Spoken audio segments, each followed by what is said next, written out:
Tu vois cette petite selle rabaissée au bout? Tu t'es demandé pendant des années comment on fait? Eh ben je vais tout t'expliquer. Hey, what's up mover? Petite vidéo très rapide de semaine pour vous montrer comment on rabaisse une selle.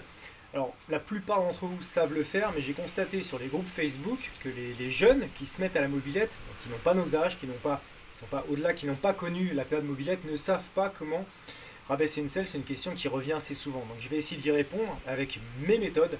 J'ai deux méthodes, voilà comment moi je fais. Après, il y a plein d'autres manières de le faire. Mettez-les en commentaire d'ailleurs.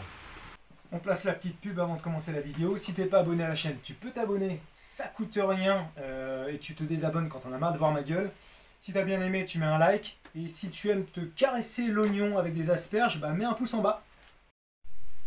Donc, la première méthode pour rabaisser une selle, c'est dans le cas où tu as une 103 première génération, ou tout du moins avec cette caisse à outils. Donc voilà, les premières générations. Normalement, ta selle, ton tube de selle, il longe ça. Donc il est de l'autre côté de la vis. Donc, ce que j'ai fait, tout simplement, je l'ai mis de l'autre côté. Moi, tu n'es pas obligé de couper, mais moi j'ai coupé de manière à garder de l'espace dedans, parce que sinon le tube arriverait là, donc tu perds de l'espace pour voilà, tes papiers, tes bougies, tes conneries. Et donc voilà, ça permet de la baisser un maximum, de la reculer un peu. Je trouve ça un peu plus homogène. Donc là, tu vois, elle touche bien l'arrière, elle est bien rabaissée et ça permet de ne pas bousiller ce qui est en dessous. Parce que dans la deuxième solution, on va devoir retirer tout ça. Donc dans le deuxième cas, pour rabaisser ta selle, il va falloir que ta selle soit comme ça. Il n'y ait que le support en métal. Tu n'es pas obligé de couper devant. Ça, le gars qui avait cette selle avait coupé salement d'ailleurs. Pour mettre la barre de renfort, non, il faut juste qu'il y ait tout ceci.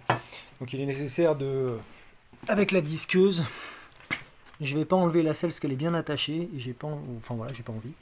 De retirer cette partie-là. Donc le ressort s'enlèvera. Et ça, il faut que ce soit dissocié de l'assise.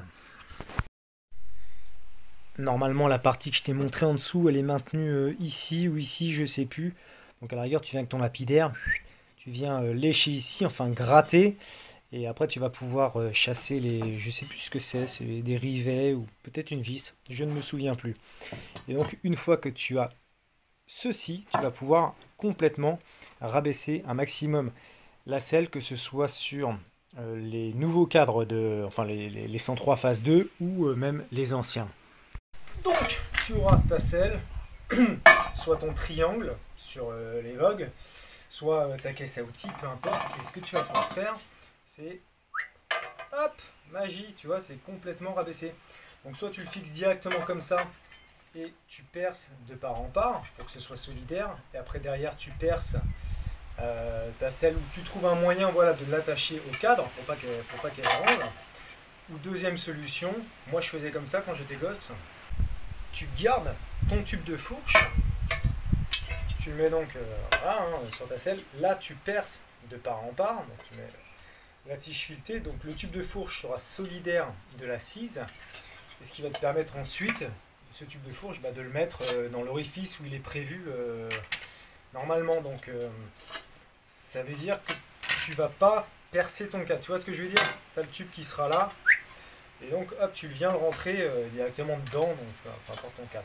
Tu vois ce que je veux dire? Le truc, c'est que du coup, la position de ta selle sera obligatoirement comme ça, si tu le mets au bout. Après, tu peux le mettre un peu plus par là, enfin. J'ai du mal à m'exprimer là, c'est pas très pédagogue. Je pense que tu vois ce que je veux dire. Tu as ton tube, hop, et puis tu le rentres. Alors après, à toi d'ajuster en fonction de, si tu veux que ta selle soit un peu plus en avant, comme ça. Bon, évidemment, c'est comme ça. Après, tu peux faire derrière un support pour surélever un peu ta selle, que ça fasse un peu plus, qu'il y ait une planéité. Tu vois ce que je veux dire? Voilà, donc deux styles, soit tout simplement l'abaisser, laisser d'origine, ce qui fait que ça bousille rien, soit le style rabaisser à mort. Et là, je trouve que ce style correspond plus à une brelle qui va être style chopper ou style nantaise si tu as coupé l'arrière. Quand c'est bien rabaissé à mort comme ça. Ça permet vraiment de comparer. J'essaye de cadrer. Voilà, suivant son style. Donc si tu n'as pas compris toutes mes explications, parce que là j'allais pas dézinguer une mobilette et une selle pour te montrer le tuto, non, c'était juste pour que tu aies une idée. Et si t'as pas tout compris, n'hésite pas à être curieux, à aller chercher sur YouTube. J'imagine qu'il y a plein de gars qui ont fait des vidéos à ce sujet. Je suis pas allé me renseigner avant. Voilà, j'espère que ça te sera utile. Ciao les gars!